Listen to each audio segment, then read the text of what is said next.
La colère dans l'administration, ont plutôt 3 corps d'administration. Les enseignants, les policiers qui vont organiser la marche de la colère et les infirmiers, les personnels de santé qui reconduisent la grève dans les urgences. Sont-ils maltraités par leur employeur, le gouvernement? 3216 rmc.fr, à vous de jouer.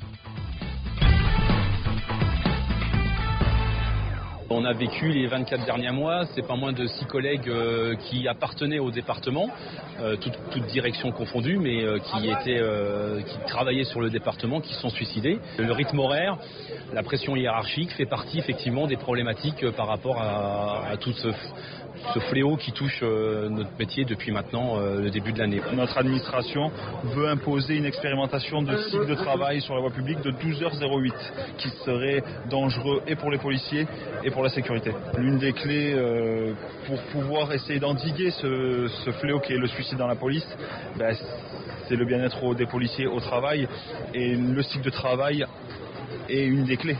Vous venez d'entendre le témoignage de policiers en colère. Écoutez un policier qui est avec nous en direct avant de donner la parole à Maxime ensuite. RMC, les grandes gueules. Appelez au 3216.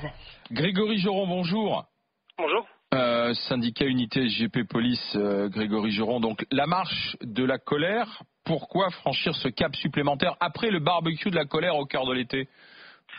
Tout simplement parce qu'il y a une demande et une situation qui est prégnante, qui est réelle, et on est aujourd'hui au 49e suicide dans la police nationale depuis le début de l'année. On va atteindre probablement le triste chiffre des années 90 avec, il me semble, en point d'orgue 65 suicides dans une année. C'est proprement plus tenable. Alors, il vient d'où ce malaise ? Il est multifactoriel, il est très profond. En effet, ça date pas d'hier ou d'il y a 2 ans, quoi. C'est une accumulation. C'est évidemment un manque de reconnaissance premier. Évidemment, le fait d'avoir laissé traîner trop de dossiers hyper importants et qui sont des petites choses, mais qui pourraient être des signaux positifs pour mes collègues de terrain, que sont par exemple les cycles horaires. Aujourd'hui, il faut bien se rendre compte qu'un collègue en roulement, c'est un week-end sur 6 en famille, que les collègues qui sont en police judiciaire croulent sous les dossiers parce que la procédure pénale est extrêmement lourde. Voilà, c'est des choses qui auraient dû être améliorées. Il y a eu pas mal d'incantations, mais malheureusement peu de résultats.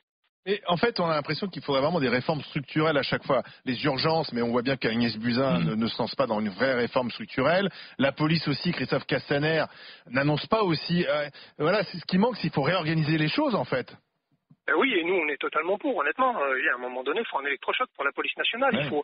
Il faut pas nous faire croire qu'on arrête, par exemple, la politique du chiffre et en même temps refaire une campagne de primes et aux résultats exceptionnels avec toujours les mêmes indicateurs, en sachant que c'est des outils managériaux qui sont très mauvais pour la cohésion et justement le sens de la mission que mes collègues demandent. Parce qu'en effet, j'entendais tout à l'heure madame sur votre antenne qui disait c'est des convictions. Moi, les policiers, ils ont simplement envie de faire leur travail et ils ont simplement qu'on leur donne les bons moyens pour faire leur travail. Il y a trop de monde dans les bureaux, dans l'encadrement et pas assez sur le terrain ?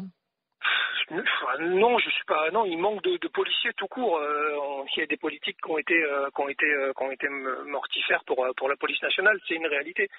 Après, sur la répartition des forces, voilà. Il y aura on vous demande beaucoup de paperasse. On vous demande toujours beaucoup de paperasse, les policiers. Passez beaucoup de temps à remplir des papiers. Voilà. La réforme de la procédure pénale, on l'a pas vu arriver. Ça, c'est une réalité. En effet, elle s'est pas allégée. Les actes se multiplient et c'est très très lourd pour les collègues qui sont en unité judiciaire. Plus un peu de sous quand même, pour vous. Oui, mais enfin plus un peu de sous, plus peut-être une étude sur le déroulement de carrière, sur le fait de redonner des repères dans la carrière, parce qu'aujourd'hui, un policier, quand il arrive, il sait plus quand est-ce qu'il va muter, il sait plus quand est-ce qu'il va pouvoir prendre un galon, et aujourd'hui, alors que le flic est dans un milieu hostile en permanence, on lui donne même plus de repères dans ce déroulement de carrière. Donc c'est ce genre de choses. Oui, de l'argent forcément, mais comme toute la fonction publique, mais pas que. Je pense que voilà, il faut réfléchir justement à cette réforme globale. Par exemple, un gardien de la paix commence à quel salaire, quelle rémunération? Grégory Joron.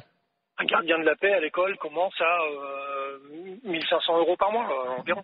D'accord. Et il termine à combien sans parler de ceux qui ensuite deviennent des gradés dans la police judiciaire? Sans passer de grade, il termine à 2 300 € par mois.